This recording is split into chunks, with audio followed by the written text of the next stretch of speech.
Welcome to the Reno Stead Air Tanker Base. During the fire season, the base is home to numerous and varying different aircraft depending on the needs of fires in the surrounding areas.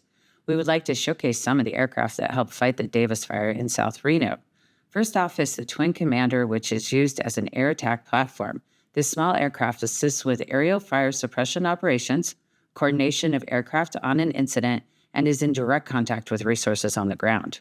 In addition to the pilot, an air attack aircraft carries the air attack group supervisor and functions as our eyes in the sky. Air attack assists with first locating a fire and then helps ground crews find safe access points.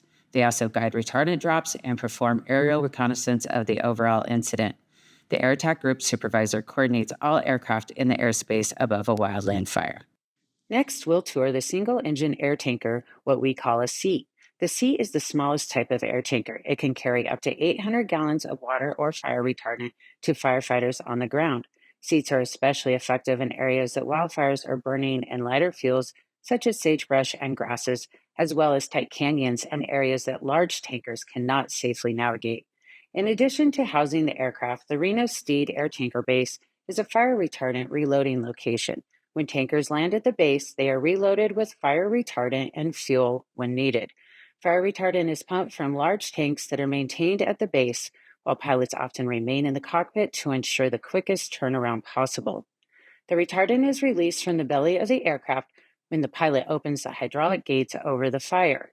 Reno Stead Air Tanker Base pumped over 300,000 gallons of retardant for the Davis fire, and additional loads of retardant were flown in via aircraft from other areas.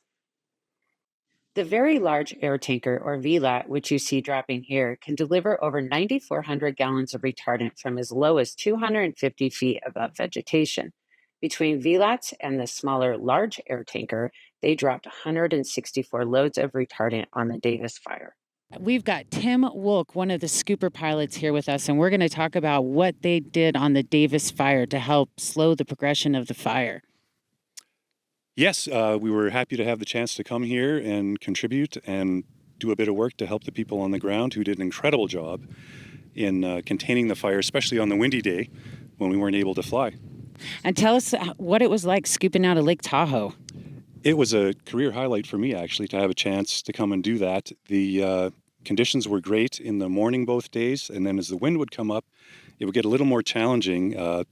Tahoe is so big and so deep that we were finding it very challenging with it's almost a ocean-type swell that you'll get on Tahoe as opposed to normal wave-type action with, a few whitecaps or whatever. It was pretty challenging the last bit of the mission, the last couple of days, and we managed to find spots to get into corners to stay out of the swells a little bit, but it was a bit of work.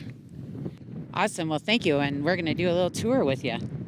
Yeah, our airplane is a de Havilland Canada CL-215T, the only airplane in the world that has been designed from scratch to fight fire, to perform this function.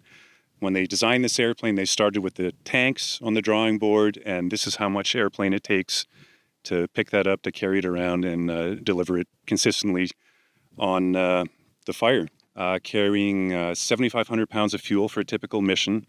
Here at Tahoe, we were getting a little over 4 hours per mission. Carries 1,412 gallons of water, which we pick up in about 15, 16 seconds on the water. It takes about 8 seconds to fill it up and then another 8 seconds to get back in the air. The bomb system itself consists of 2 tanks, 700 gallons each. The doors that you see on the bottom, that's the bottom of each tank. The little screen you see up just in front of the landing gear above the lettering there, that's the vent at the top of the tank. When we're filling, if we fill it a little full, that's where it overflows. And then when we're dropping, that's where the air comes in to let the water out quickly. And then just behind the doors is where the magic happens as far as filling the tanks. There's 2 scoops, we call them probes. We'll flick them down, we'll land on the water with them down. We'll put the 1,400 gallons through those 2 probes in about 8 seconds.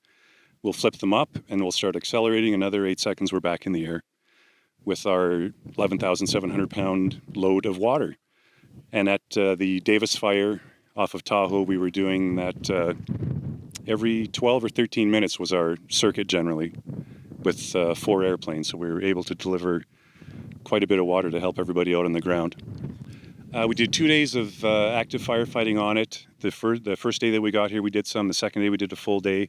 And then there was the wind incident day when we were down. And now we've just been staying to keep an eye on it or any other things that are going to pop up. You never know where you're going to end up or how much you're going to do. The silliest thing you can ask a tanker pilot is, where are you going to sleep tonight? Because you never know.